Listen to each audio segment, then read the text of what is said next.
రాజకీయ ప్రజాస్వామ్యానికి పునాది రాళ్ళు. పునాది ఎంత బలంగా ఉంటే ప్రజాస్వామ్యం అంత పటిష్టంగా ఉంటుంది. Political democracy cannot succeed without social and economic democracy. These two form the foundation of political democracy. The stronger the foundation, the stronger the democracy. Doctor B R Ambedkar garu చెప్పిన ఈ సిద్ధాంతం మాకు శిరోధార్యం. త్రికరణ శుద్ధిగా ఈ సిద్ధాంతాన్ని నమ్మిన కాంగ్రెస్ ప్రభుత్వం దానికి అనుగుణంగా సర్వతోముఖ అభివృద్ధికి, అసమానతలు లేని సమసమాజ స్థాపనకు అడుగులు వేస్తుంది. కాంగ్రెస్ ప్రభుత్వం ఏర్పడిన అనతి కాలంలోనే ప్రజాపాలనకు అంకురార్పణ చేసింది. డిసెంబర్ 28, 2023 నుండి జనవరి 6, 2024 వరకు ప్రభుత్వ హామీల అమలుకు రాష్ట్రంలోని అన్ని గ్రామాలలో, వార్డుల్లో సభలు ఏర్పాటు చేసి లబ్ధిదారుల నుండి 1,09,00,000 దరఖాస్తులు స్వీకరించబడ్డాయి. వాటన్నిటినీ కంప్యూటర్ ప్రోగ్రాం ద్వారా క్రోడీకరించాం. వచ్చిన దరఖాస్తులన్నింటినీ పరిశీలించి వివిధ పథకాలకు అర్హులైన వారందరినీ గుర్తించి వారికి పథకాలని అందజేస్తున్నాం. ఈ సంవత్సరం మార్చి 5వ తేదీ నుండి ప్రతి మండల కేంద్రంలో ప్రజాపాలన సేవా కేంద్రాలని ప్రారంభించాం. ఈ సేవా కేంద్రాల్లో రేషన్ కార్డులు, Aadhaar, gas cylinder, LPG ID, విద్యుత్ వినియోగ నంబర్ లాంటి వాటికి సవరింపులు చేసుకునే వెసులుబాటు కల్పించాం. దివంగత మాజీ ప్రధాని శ్రీ రాజీవ్ గాంధీ గారు చెప్పినట్లు ప్రభుత్వం పేదరిక నిర్మూలనకు, పథకాలకు ఖర్చు చేసే ప్రతి రూపాయిలో కేవలం 15 పైసలు మాత్రమే నిజమైన లబ్ధిదారునికి చేరుతుంది.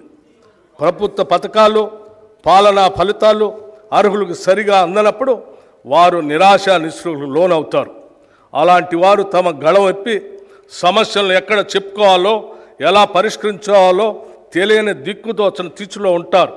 అటువంటి వారి సమస్యలు వెనువెంటనే ప్రభుత్వ దృష్టికి తీసుకొచ్చి పరిష్కరించే సౌలభ్యం రాష్ట్ర స్థాయి ప్రజావాణి ద్వారా తీసుకువచ్చాం. గతంలో సామాన్యులకు దుర్భేద్యమైన ప్రగతి భవన్ ముళ్ళ కంచెలు తొలగించి తలుపులు తెరిచి మహాత్మా జ్యోతిబా పూలే ప్రజాభవన్గా మార్చాం. అక్కడే వారానికి 2 రోజులు ప్రజావాణి నిర్వహిస్తూ సామాన్య ప్రజల విశ్వసనీయతను చూరగొన్నాం. ప్రజల నుంచి అందుకున్న ప్రతి అర్జీకి రసీదు ఇస్తున్నాం. అర్జీలన్నింటినీ ఒక పోర్టల్ ద్వారా సంబంధిత అధికారులకు వాటిని పరిష్కరించేందుకు వెంటనే పంపడం జరుగుతుంది. ఈ ప్రజావాణి సక్రమ నిర్వహణకు ఒక ప్రత్యేక ఐఏఎస్ అధికారిని కూడా నియమించాం. ఏ పని అయినా ఆగవచ్చు, కానీ వ్యవసాయం ఆగదు. Everything can wait but not agriculture. మన దేశ తొలి ప్రధాని జవహర్లాల్ నెహ్రూ గారు చెప్పిన ఈ మాటలను మేము బలంగా విశ్వసిస్తున్నాం మరియు ఆచరిస్తున్నాం. ఎండకు ఎండుతూ, వానకు తడుస్తూ, ఆరుగాలం శ్రమిస్తూ దేశ ఆర్థికాభివృద్ధికి దోహదపడే శ్రమజీవి రైతు. అప్పులు చేసైనా ఆహారం అందించాలన్న తపోదీక్ష రైతన్నది.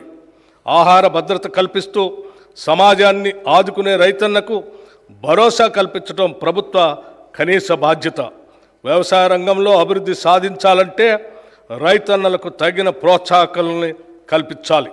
రైతుకి ఇచ్చే చేయూత 2 విధాలుగా ఉండాలి.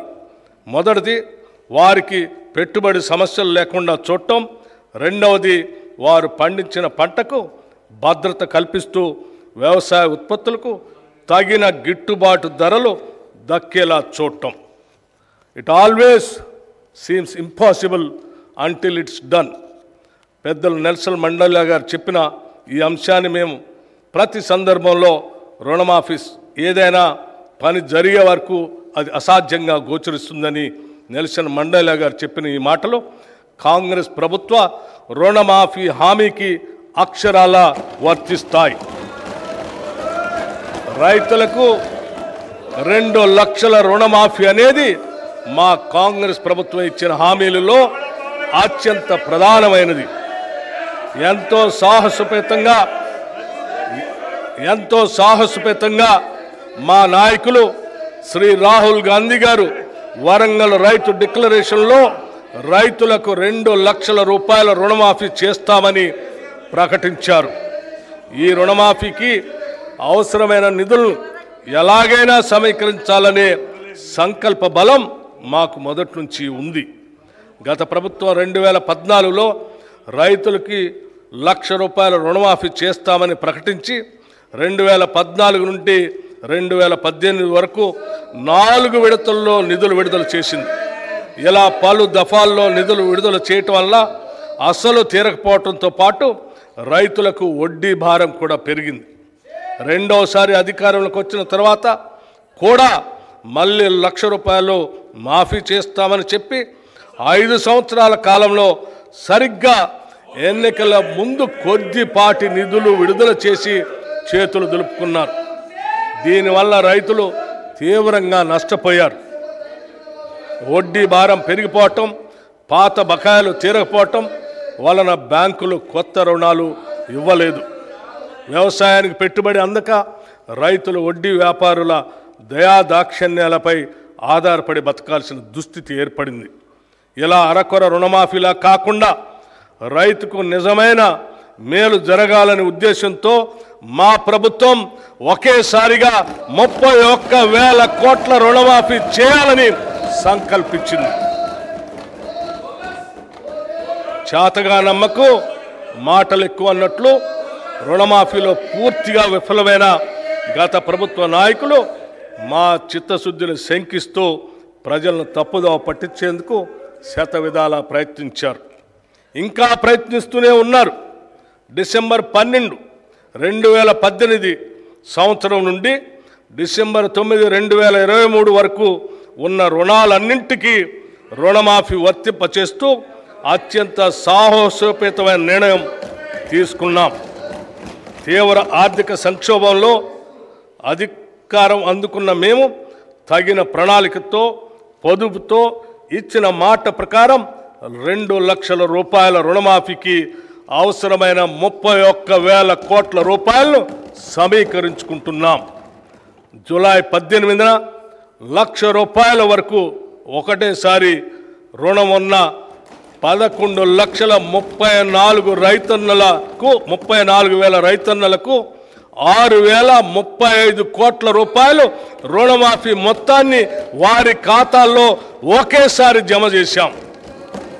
2 లక్షల రూపాయల వరకు రుణం ఉన్న మిగతా రైతులకు కూడా అతి త్వరలో రుణమాఫీ జరుగుతుంది.